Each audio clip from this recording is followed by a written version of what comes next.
What about you? Robbie from Premier Lawns. Today's video is just a real quick tip.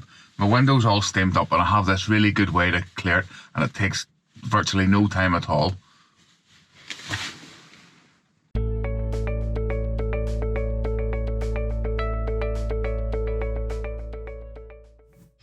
So I have this thing here. It's a battery operated lithium Karcher window cleaner.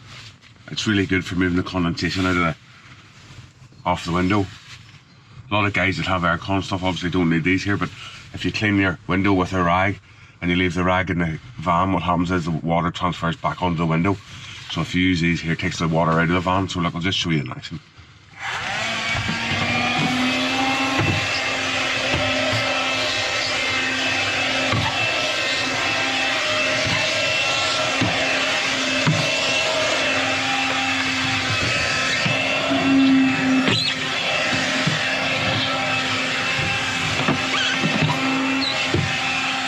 So a really good thing about this is it leaves the window streak free.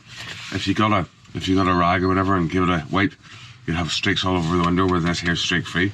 Listen, thanks very much for watching. I'll stick a link down below in the description where you can pick one of these up on Amazon, and I'll see you in the next video. Thanks very much. Bye bye.